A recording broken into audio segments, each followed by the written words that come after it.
Bienvenidas y bienvenidos a la tercera clase del Seminario de Innovación y Desarrollo Territorial de la Maestría en Desarrollo Territorial y Urbano. En el caso de hoy vamos a seguir viendo la unidad 1 sobre nociones de la innovación territorial, en este caso particular, innovación territorial y políticas públicas. Para esto le proponemos leer 3 textos en el siguiente orden.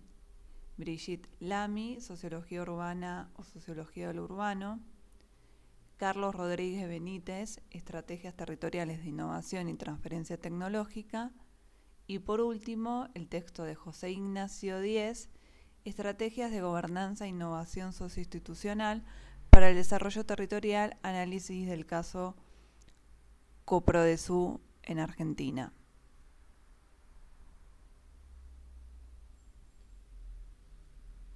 Para introducir entonces en este tercer encuentro, vamos a empezar con el concepto de sociología urbana o sociología del urbano. Les proponemos trabajar un material de Brigitte Lamy del año 2006 que se centra en la mirada social de los procesos de urbanismo y transformación territorial.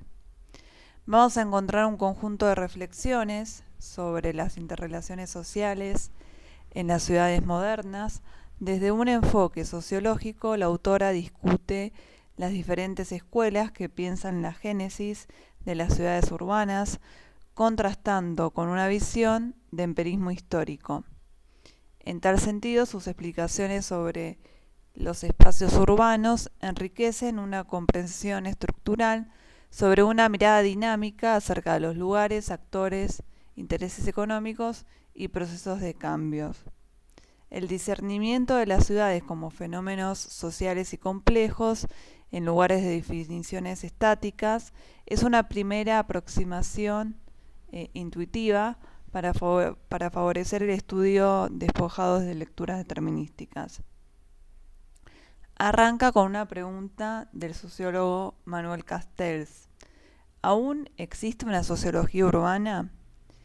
Este autor señero en materia de sociología de la información, innovación, planeamiento social y economía del bienestar, nos resulta sumamente relevante a la hora de construir preconceptos sobre las características típicas de los nodos urbanos en las ciudades modernas. En particular, nos ayuda a desmistificar ciertos hechos estilizados sobre el urbanismo, discutiendo cómo su conformación está influida por los métodos de acumulación, las tendencias socioculturales y los patrones de producción. Las matices que incorpora el autor sobre las expectativas típicas de los comportamientos urbanos coayuda a trazar la relación entre los segmentos dominantes y los desplazados o subalternos. Bueno, ahora nos interesa un poco seguir estudiando autores más contemporáneos sobre la temática.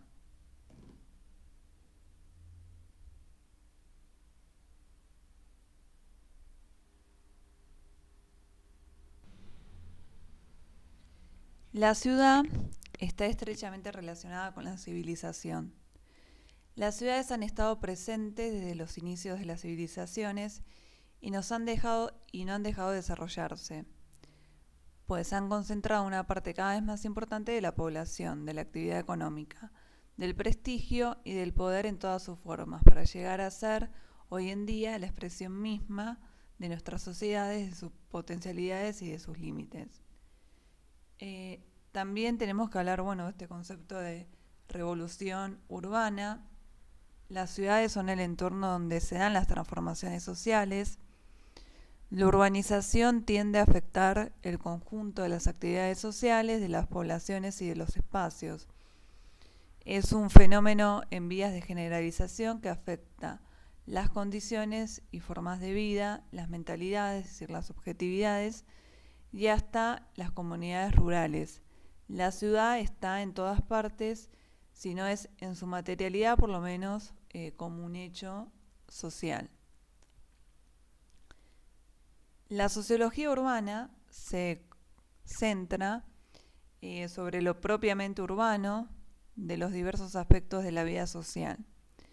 Interroga sobre la manera en que los elementos que estructuran de manera específica las relaciones entre actores, instituciones y grupos sociales constituyen a la ciudad como entorno, que no es lo mismo que pensar en todo lo que ocurre en la ciudad. Para estudiar la ciudad hace falta de varias disciplinas.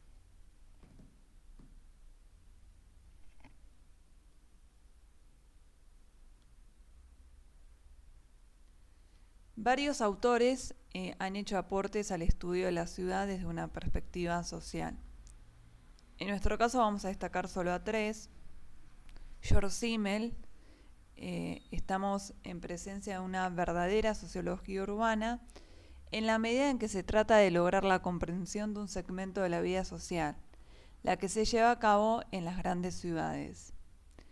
Para otro autor, también el fenómeno de urbanización era tan importante, extendido y presente que resulta posible considerar la sociología urbana como un campo de pleno derecho.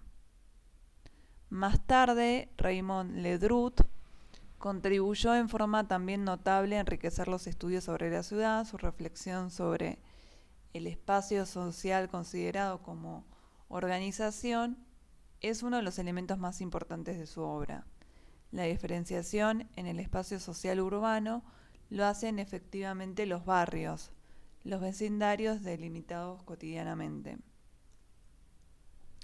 Henri Lefebvre llevó el estudio sociológico de las ciudades. Él nos propone todo un programa de estudios para reconstruir la ciudad según las necesidades de la modernidad y rescatarla de las manos de los tecnócratas y los promotores privados que tienden a organizar un urbanismo desurbanizado.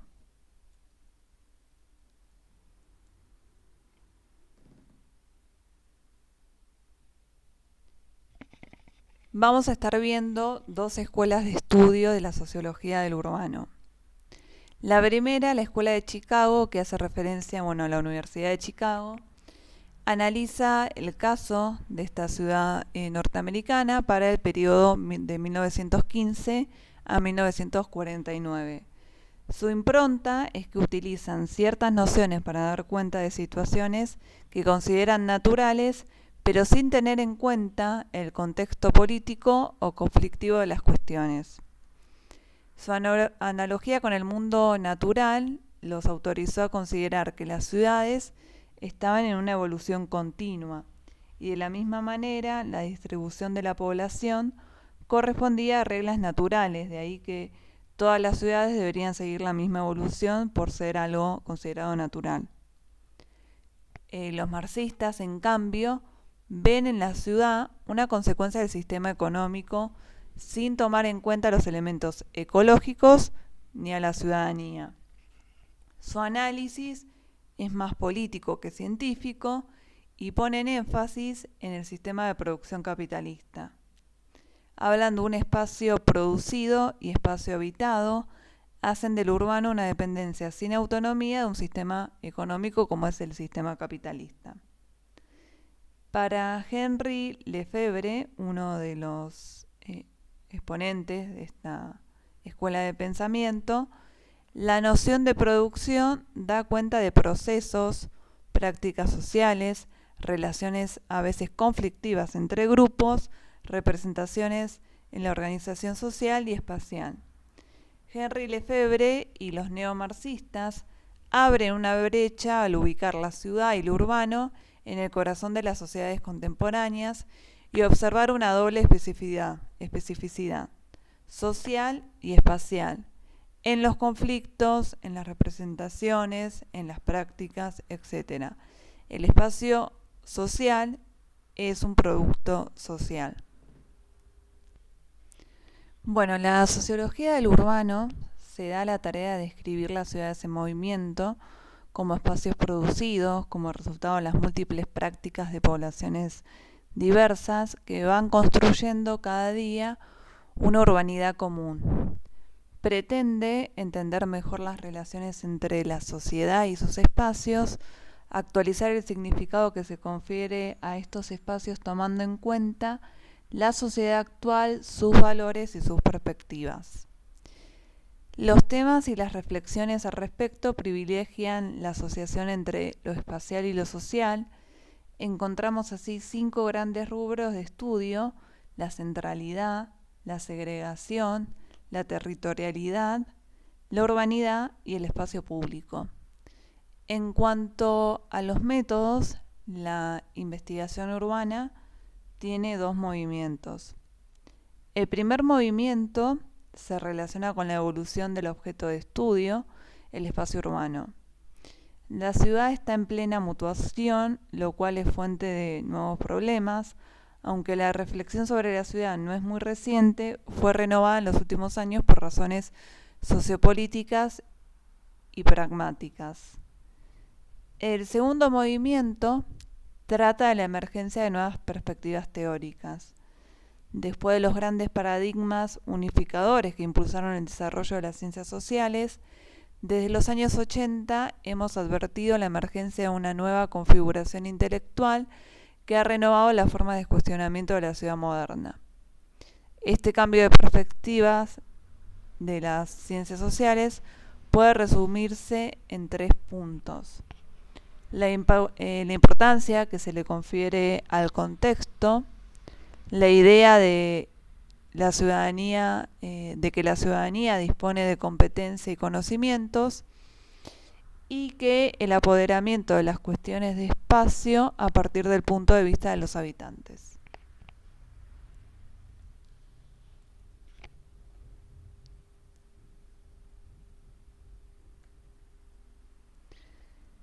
La sociología urbana, como las otras disciplinas, debe actualizarse constantemente para seguir analizando el fenómeno urbano que se encuentra continuamente en cambio. Los especialistas sugieren más o menos 10 temas para la investigación. Bazán y sus colaboradores en el 2001 proponen la siguiente agenda. Primero, la dinámica urbana está imbricada en la dinámica de la sociedad. Segundo, la realidad urbana cambia a lo largo de la historia, pero no desaparece. Tercero, la ascensión en potencia del sector privado modela la dinámica urbana. Cuarto, la dinámica urbana contemporánea se construye alrededor de la trilogía concentración, centralización, competencia. Quinto, la relación de los actores con el espacio y el tiempo revela en forma privilegiada la dinámica urbana. Sexto, la dinámica urbana se debe analizar como un sistema de lugares y de flujos. Séptimo, quien dice dinámica urbana dice funcionamiento social. Octavo, los potenciales de los actores producen la dinámica urbana.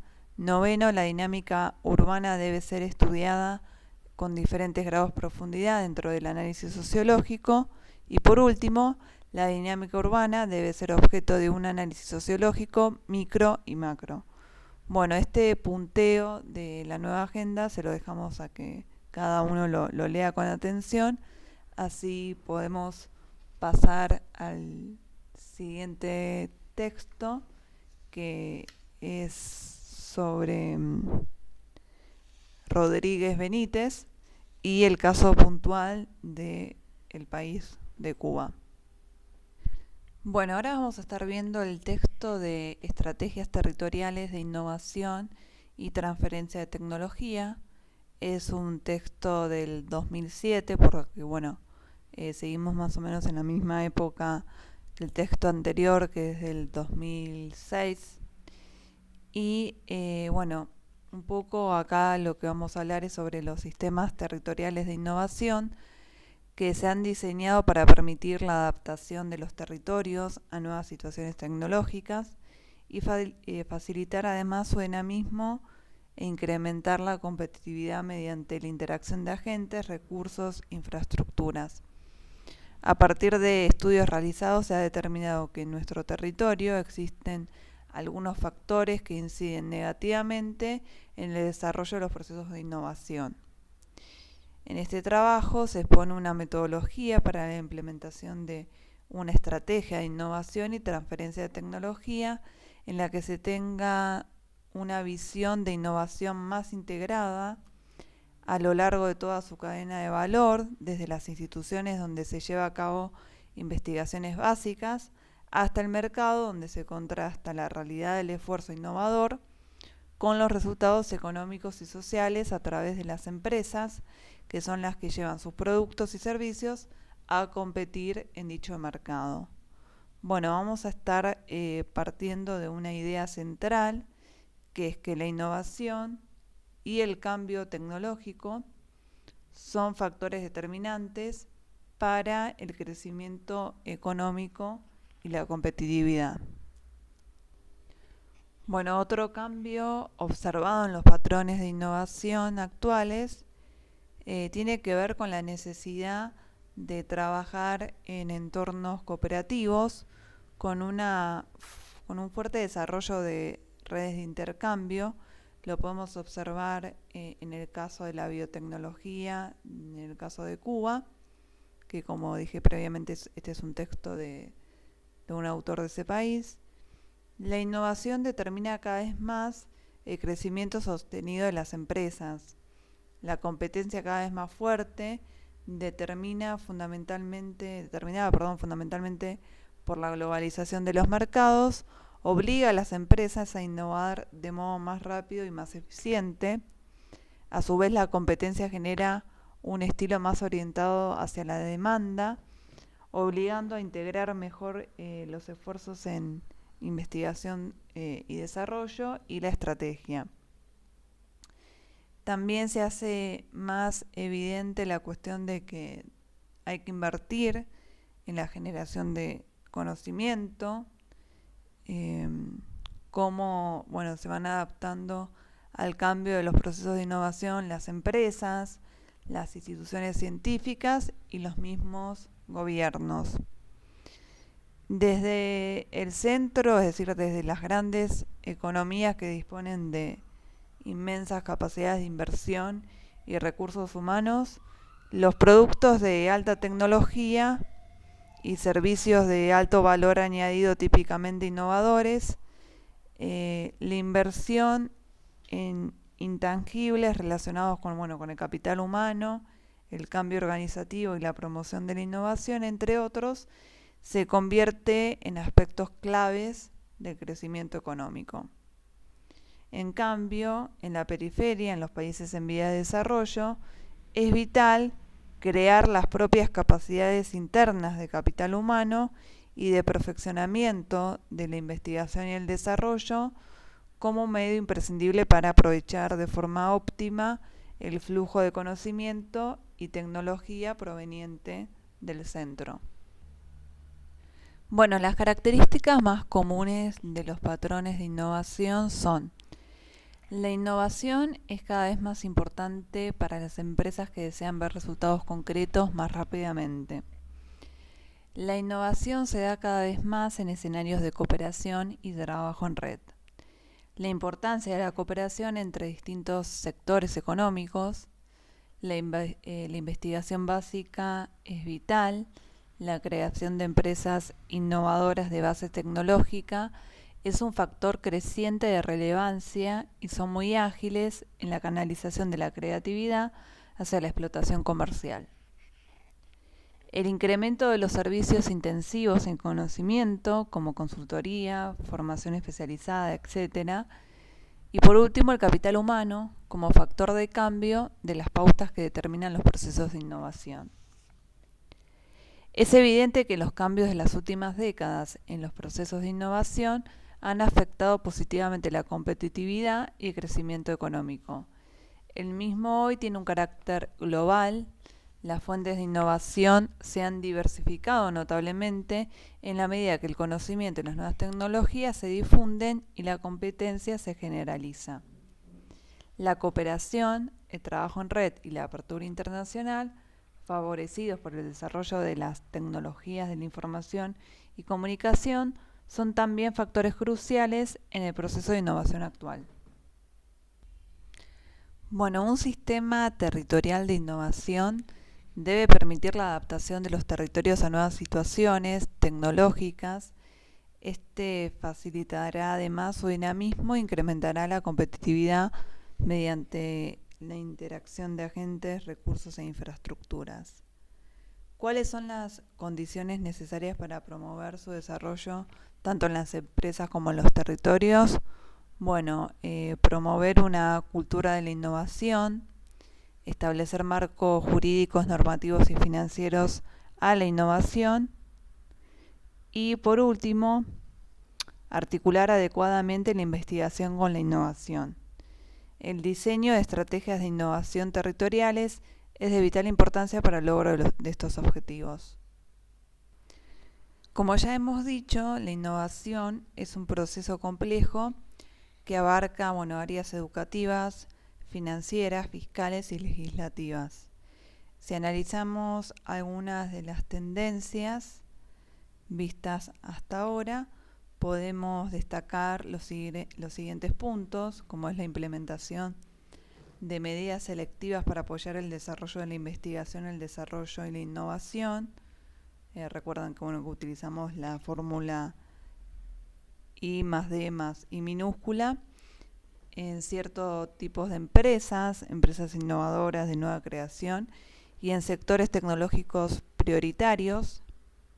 Intensificación del apoyo a la realización cooperativa de investigación, desarrollo e innovación, estimulando y financiando la complementariedad entre empresas y centros de investigación, capacitación a las empresas, favoreciendo la transferencia del conocimiento desde el lado de la demanda, promoción extensiva de canales que faciliten la proximidad entre las fuentes de conocimiento y las empresas, también el diagnóstico y asesoramiento a las empresas para identificar formas eficientes en que las nuevas tecnologías pueden responder a sus necesidades de innovación mediante iniciativas que implican consultores, expertos en programas de visitas a empresas, talleres y por último, mejora de los instrumentos existentes de interfaz entre el sector de la investigación y el empresarial. En países como los nuestros, nuestras mayores fortalezas se encuentran en los recursos humanos, por lo que es vital la búsqueda de herramientas capaces de aprovechar adecuadamente nuestras fortalezas, aunando recursos y voluntades para lograr superar los obstáculos que se presentan para el desarrollo de la innovación. Uno de los factores más importantes para el desarrollo económico es la investigación básica, que se realiza en universidades, centros de investigación. Por eso es vital garantizar que se incremente la capacidad de trasladar los resultados de la investigación científica a la práctica y que justamente beneficien el crecimiento económico sostenible a lo largo del tiempo. Para esto es necesario planificar el apoyo a la innovación teniendo en cuenta distintas cuestiones como trabajar para lograr una cultura favorable a la innovación, impulsar el desarrollo de empresas innovadoras, promover la innovación en las empresas, apoyar la investigación en áreas prioritarias y apoyar la oferta tecnológica desde las necesidades del sector empresarial. Para esto necesitamos elaborar una estrategia de innovación y transferencia de tecnología integrada, es decir, que tenga una visión de innovación a lo largo de toda su cadena de valor, desde las instituciones donde se realiza la investigación básica hasta el mercado donde se puede ver la competitividad de los resultados económicos y sociales de este esfuerzo innovador. Como premisa imprescindible para el desarrollo de esta estrategia de innovación y transferencia de tecnología, es necesario tener en cuenta que la gestión de la innovación y la gestión del cambio van de la mano y que es siempre un proceso relativamente lento por las transformaciones esenciales que conlleva en el ámbito de las organizaciones. La metodología de diseño implica la participación, de todos los agentes involucrados para aumentar la competitividad. De esta manera se busca establecer un horizonte estratégico para el desarrollo de la innovación en el sector empresarial, favorecer un marco integrador de los diferentes agentes que consideren dentro de sus actuaciones el diseño de políticas de apoyo a la innovación, optimizar los programas de promoción de la innovación, así como el diseño de nuevos instrumentos y medidas, detectar y optimizar y conectar en red la oferta tecnológica, crear enlaces estables entre los diferentes ámbitos del sistema de innovación, mejorar el conocimiento de la situación territorial en términos de innovación, haciendo un diagnóstico de situación o un análisis a través de la matriz FODA, que es de fortalezas, oportunidades, debilidades y amenazas, habilitando los instrumentos de participación necesarios para una continua revisión.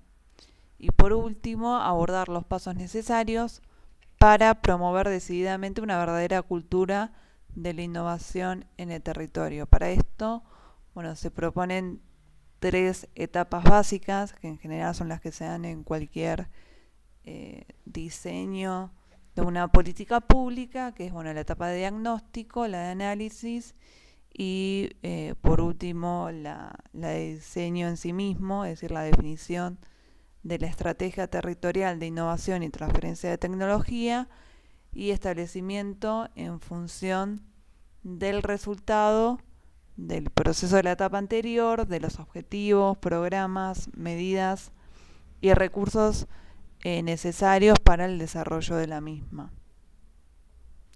Los resultados esperados de esta estrategia de innovación y transferencia de tecnología aplicados en este caso en una provincia puntual de Cuba son la creación de un panel de innovación en los que se pueden incluir personas, directivos, técnicos de empresas, profesionales, funcionarios, gestores de centros tecnológicos que formarán parte del análisis y diseño de la estrategia, también la situación de las capacidades de innovación, las demandas empresariales de innovación,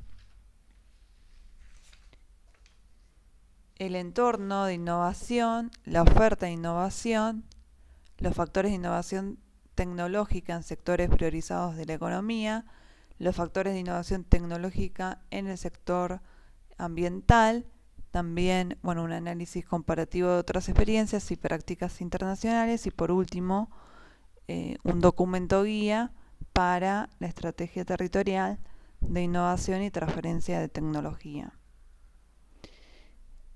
Como conclusión podemos decir que la aplicación de esta metodología permitirá definir la estrategia territorial de innovación y transferencia de tecnología de este caso y que proporcionará una visión de la innovación más integrada a lo largo de toda su cadena de valor, desde las instituciones donde se realiza la investigación básica hasta, como hemos dicho previamente, hasta el mercado, donde realmente se contrasta la realidad de los resultados económicos y sociales del esfuerzo innovador a través de las empresas, que son las que llevan sus productos y servicios a competir en dicho mercado. Es decir, una vez llegado al mercado es donde realmente podemos ver la competitividad de esta innovación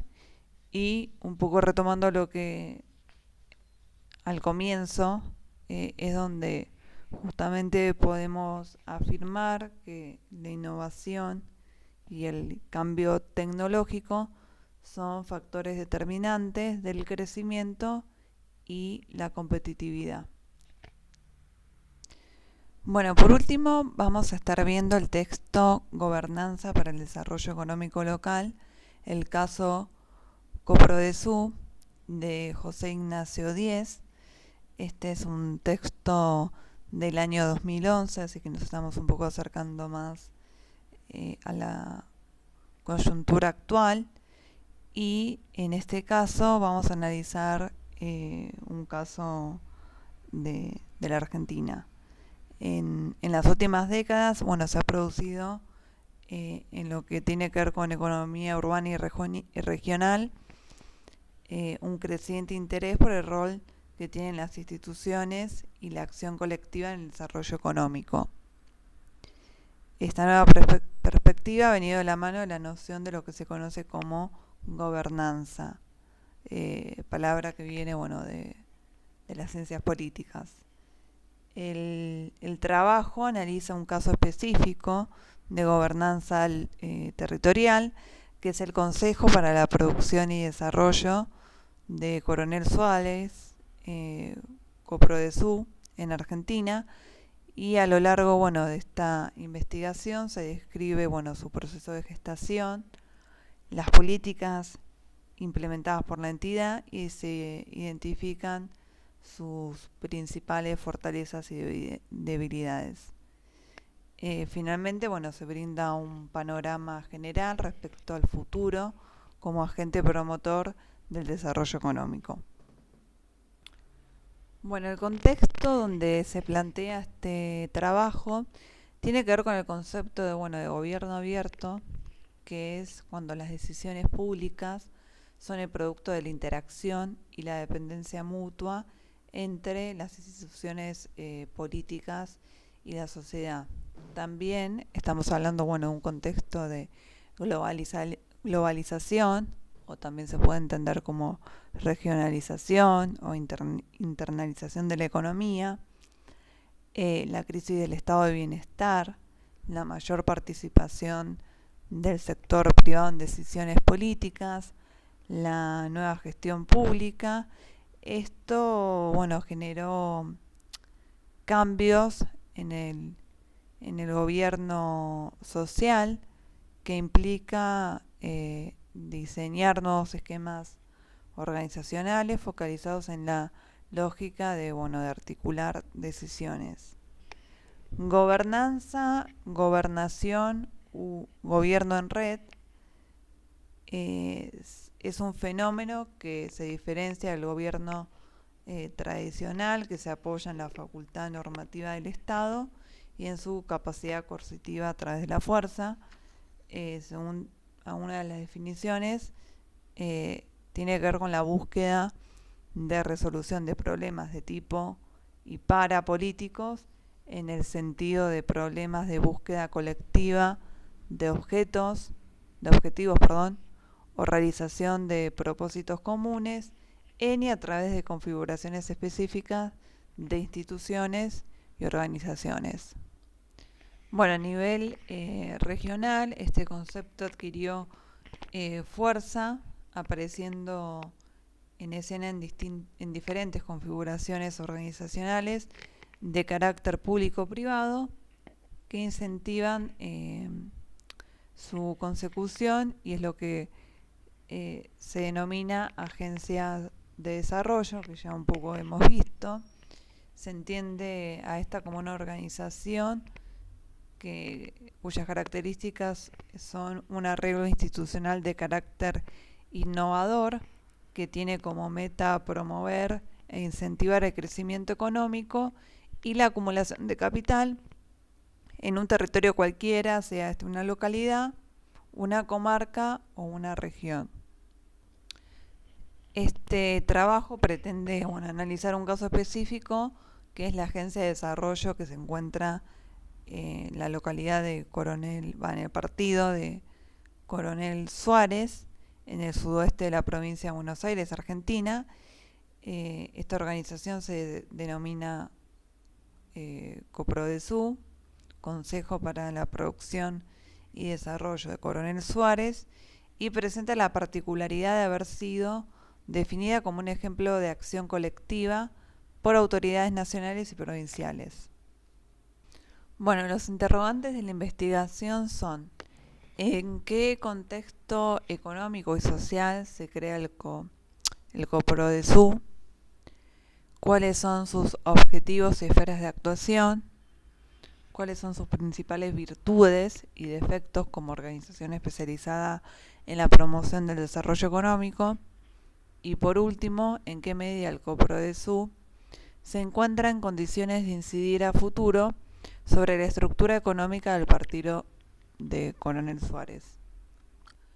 Bueno, ahora vamos a hablar un poco del origen de la Agencia de Desarrollo como estructura de gobernanza y sus definiciones. Bueno, el origen está vinculado estrechamente con la conformación de los estados nacionales. Las primeras agencias de desarrollo económico local se dieron en la década del 40 en Europa,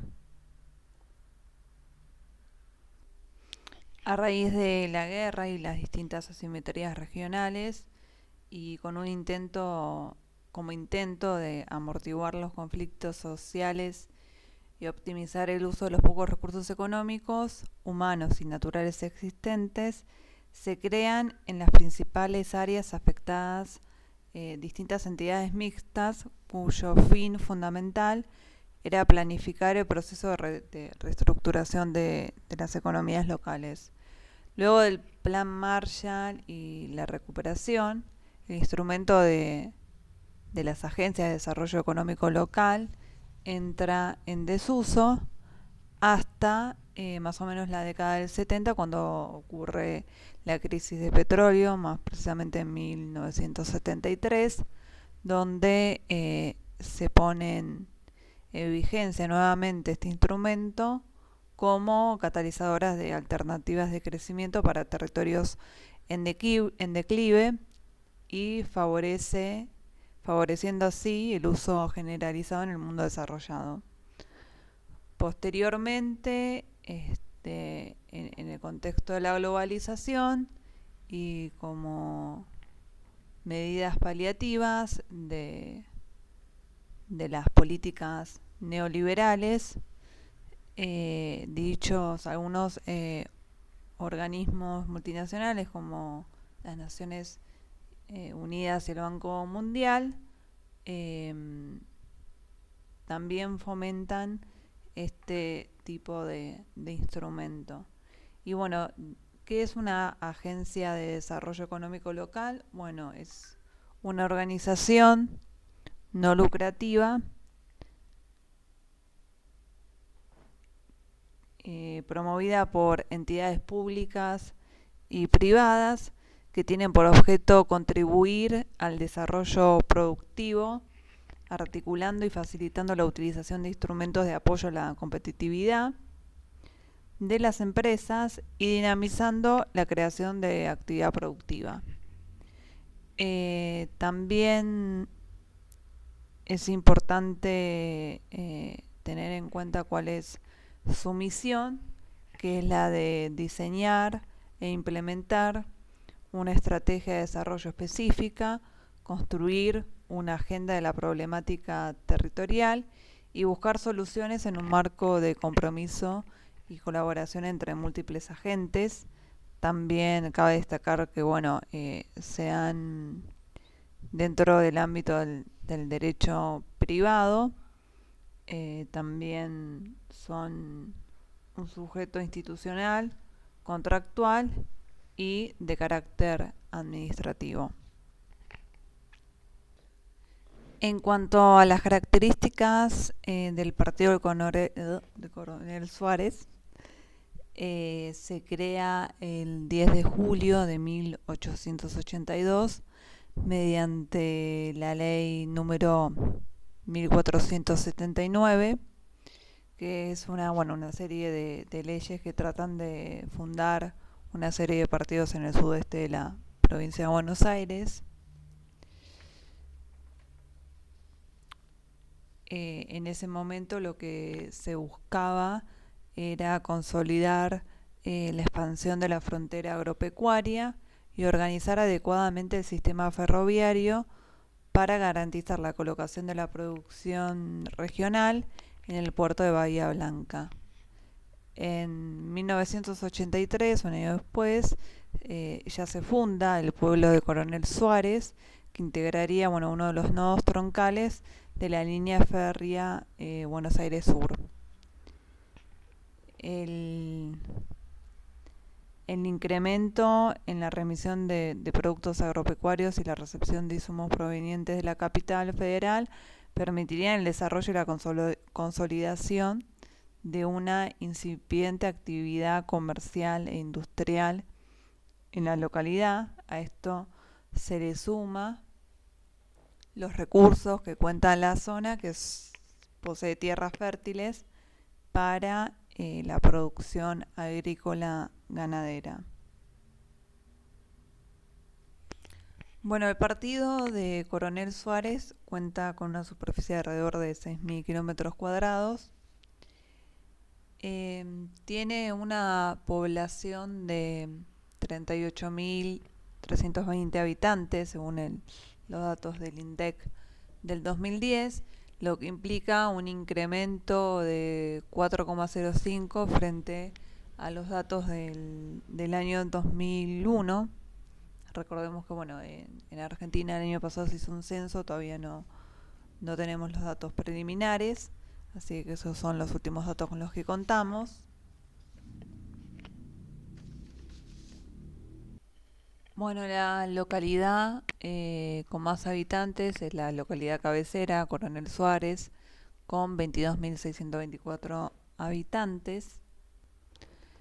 Dentro de la producción, la participación del sector primario supone el 32,2% del valor agregado total, destinándose alrededor de 600.000 hectáreas a las actividades agrícolas y ganaderas. La importancia que tiene este sector, se encuentra relacionado, como ya dijimos, con las características del suelo y por las precipitaciones registradas en el partido. Los cultivos que se siembran son trigo y girasol, mientras que en la ganadería se destacan tanto la actividad de cría como de engorde. Y en segundo lugar, la industria manufacturera también cumple un rol importante dentro de la producción económica de la localidad y explica un 22,5% del Producto Bruto. También, el desempeño de este sector ha tenido sus vaivenes económicos, como por ejemplo le ha sucedido a una de las empresas más importantes de la zona, que es Gatic Sociedad Anónima, que se dedica al diseño y fabricación de calzado e indumentaria deportiva.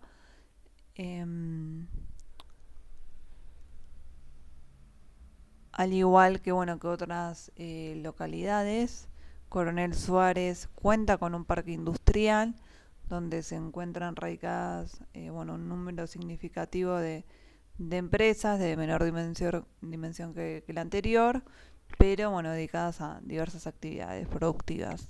El parque industrial, denominado Juan Silio, fue creado en la década del 70, actualmente cuenta con un incipiente desarrollo y en su interior se encuentran asentadas 14 empresas especializadas en diversos rubros, como el agroquímico, el alimento balanceado, la producción de cajas de cartón corrugado y la elaboración de goma espuma, entre otros. Con respecto a la creación de Cofredesú, la puesta en marcha tiene que ver un poco con la puesta en marcha de políticas activas de crecimiento económico a través de agencias de desarrollo.